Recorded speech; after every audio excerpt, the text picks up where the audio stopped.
The fact that 30% of the people in this room just bristled is further evidence still. The fact that that bristling is more to do with politics than science is even more despairing. 6, be a teacher. Please, please, please be a teacher. Teachers are the most admirable and important people in the world. You don't have to do it forever, but if you're in doubt about what to do, be an amazing teacher. Just for your 20s, be a teacher. Be a primary school teacher, especially if you're a bloke. We need male primary school teachers. Even if you're not a teacher, be a teacher. Share your ideas. Don't take for granted your education. Rejoice in what you learn and spray it. 7, define yourself by what you love.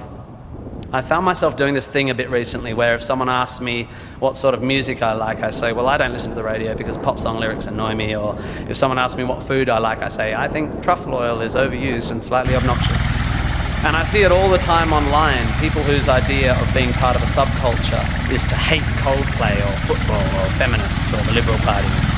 We have a tendency to define ourselves in opposition to stuff. As a comedian, I make my living out of it. But try to also express your passion for things you love. Be demonstrative and generous in your praise of those you admire.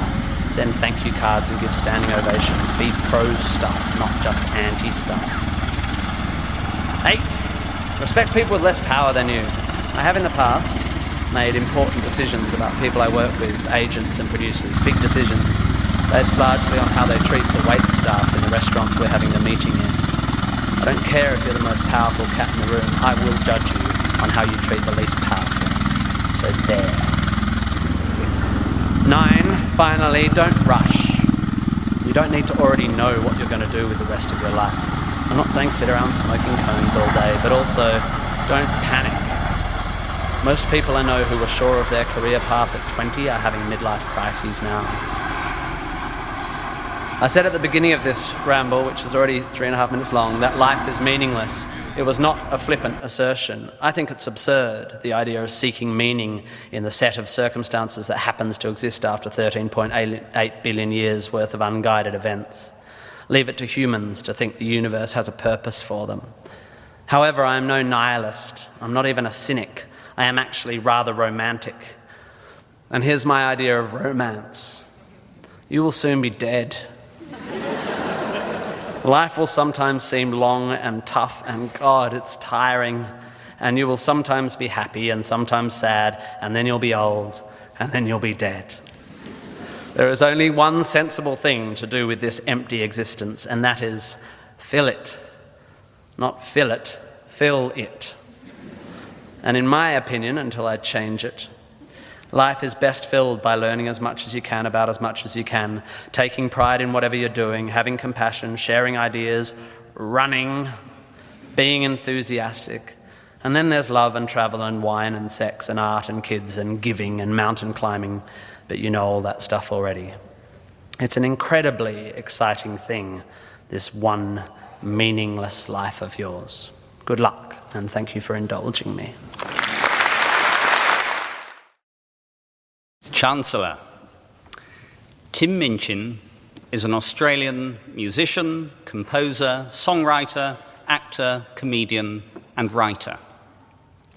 This understated description from Tim's self-penned profile sits in modest contrast to the comments of Tim Arthur, editor of Time Out, who wrote, "Tim Minchin is a genius, pure and simple.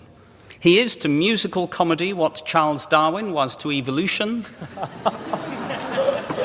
and what Einstein was to physics and moustaches. You'd be hard-pushed to find a more sublimely talented comedian, handsome, hysterical, and divinely musically gifted."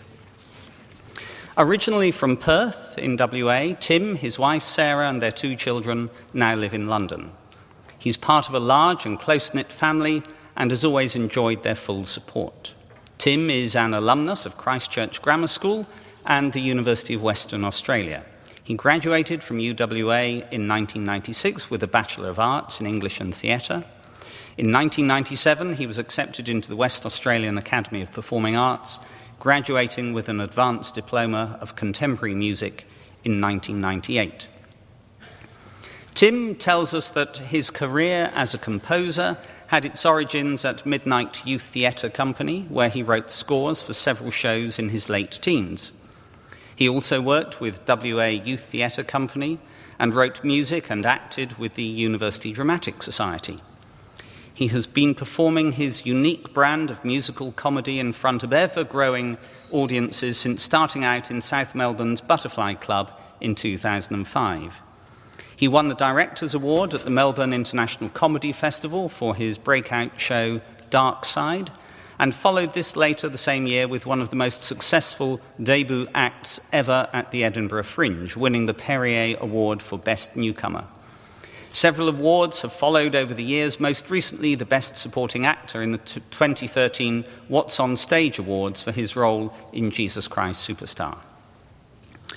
Rock and Roll Nerd, a documentary about Tim's life as he rose from obscurity to celebrity between 2005 and 2006, premiered at the Melbourne International Film Festival in July 2008 and was released on DVD in 2009. It was shown at the Australian Film Festival at the Barbican, London, in the same year. In 2010, Tim and Dennis Kelly were commissioned by the Royal Shakespeare Company to write Matilda the Musical, based on Roald Dahl's famous children's story.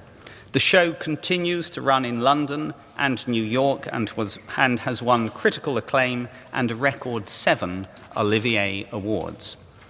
Tim has recently starred as drug-addled nudist Atticus Fetch in Season 6 of Californication, as a furious Judas in the arena tour of Lloyd Webber's Jesus Christ Superstar, and as a befuddled Rosencrantz in the Sydney Theatre Company's production of Tom Stoppard's Rosencrantz and Guildenstern Are Dead.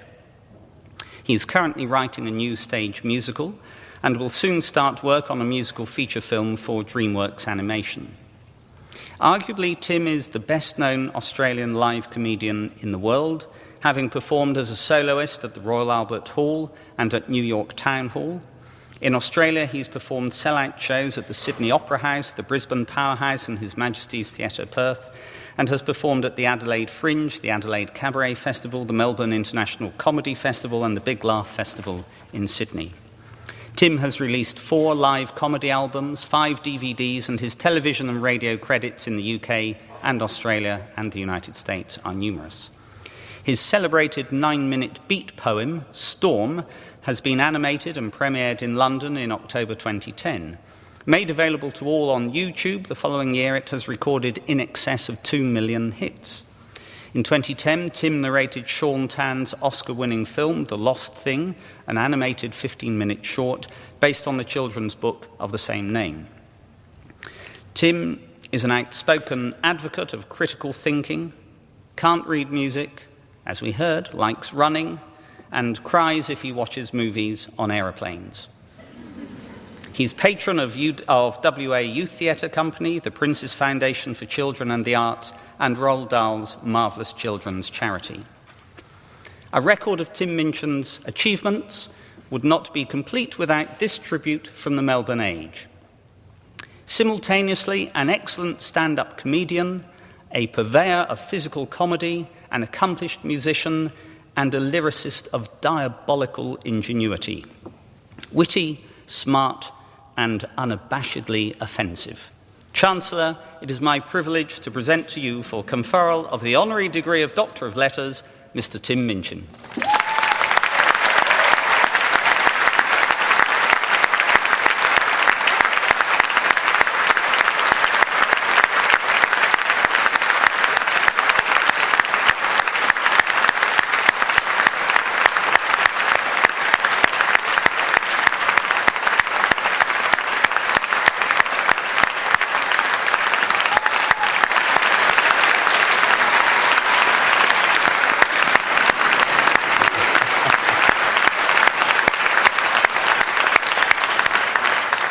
On behalf of this university, I confer the honorary degree of Doctor of Letters upon Timothy David Minchin.